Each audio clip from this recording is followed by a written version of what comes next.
ગુજરાતના વિવિધ ભાગોમાં વાતાવરણમાં પલટો આવશે. ગત નવેમ્બર માસમાં ગુજરાતમાં વાતાવરણ અંગે અનેક ઉતાર ચઢાવ આવ્યા છે, જેમાં શરૂઆતના 15 દિવસ અત્યંત ગરમી તો ત્યારબાદના 15 દિવસમાં ગુજરાતીઓએ ઠંડીનો અનુભવ કર્યો હતો.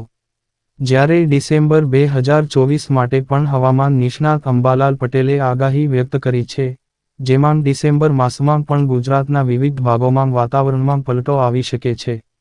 ખાસ કરીને ડિસેમ્બર મહિનાના બીજા સપ્તાહની શરૂઆતના દિવસોમાં જ દક્ષિણ ગુજરાત અને દક્ષિણ સૌરાષ્ટ્રના ભાગોમાં છૂટોછવાયો હળવો વરસાદ વરસવાની શક્યતા છે.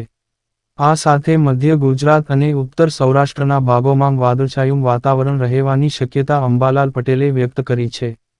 હવામાન વિભાગની આગાહી અનુસાર આજે રાજ્યના અનેક વિસ્તારોમાં કડકડતી ઠંડીનો અનુભવ થશે. હવામાન નિષ્ણાત અંબાલાલ પટેલે ઠંડીની સાથે માવઠાની આગાહી કરવામાં આવી છે. કચ્છના ભાગોમાં ઠંડા પવનો ફૂંકાવવાની પણ આગાહી કરવામાં આવી છે. ઉત્તર ગુજરાતના ભાગોમાં હજુ ઠંડી પડવાની શક્યતા છે. રાજ્યમાં તાપમાનનો પારો એકાએક ગગડ્યો. મધ્ય ગુજરાતમાં ન્યૂનતમ તાપમાન 18 ડિગ્રી સેલ્સિયસ રહે તેવી સંભાવના છે.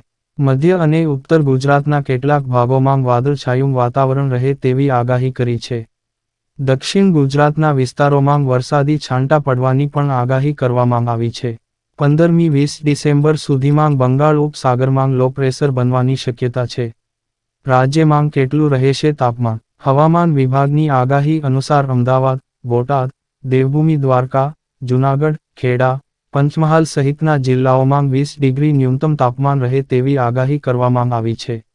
બીજી તરફ અરવલ્લી, ગાંધીનગર, જામનગર, મહીસાગર, રાજકોટ, સાબરકાંઠા સહિતના જિલ્લાઓમાં 19 ડિગ્રી ન્યૂનતમ તાપમાન રહે તેવી આગાહી કરવામાં આવી છે.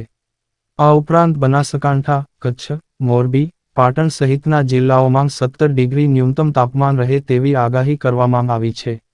ગુજરાતીઓ ભરશિયાળે સ્વેટર સાથે રેઇનકોટ તૈયાર રાખે.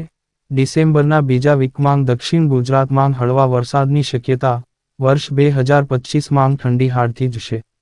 અમદાવાદ 15 કલાક પહેલા. ગુજરાતમાં ફૂલ ગુલાબી ઠંડીનો માહોલ જામ્યો છે. હવામાન નિષ્ણાત અંબાલાલ પટેલ દ્વારા ડિસેમ્બર મહિનામાં ગુજરાતના વાતાવરણમાં પલટો આવશે અને બીજા સપ્તાહમાં દક્ષિણ ગુજરાતના ભાગોમાં હળવા વરસાદની શક્યતા વ્યક્ત કરવામાં આવી છે. જ્યારે 27 ડિસેમ્બર બાદ ગુજરાતમાં હાડ થીજવતી ઠંડીની શક્યતા છે, એટલે કે કહી શકાય કે વર્ષ 2025ની શરૂઆત ગુજરાતીઓ માટે હાડ થીજવતી ઠંડી લાવશે તથા ડિસેમ્બર મહિનાના છેલ્લા સપ્તાહમાં પણ ગુજરાતમાં શિયાળાની મજબૂત અસર વર્તાશે અને ઠંડીનું પ્રમાણ પણ વધુ રહેશે. તો બીજી તરફ હવામાન વિભાગ દ્વારા ગત નવેમ્બર માસમાં આ વર્ષે ઠંડીની શરૂઆત વિલંબ બાદ થઈ હતી, ત્યારે ડિસેમ્બર માસમાં પણ નવેમ્બર માસ જેવો જ માહોલ રહેવાની શક્યતા વ્યક્ત કરવામાં આવી છે.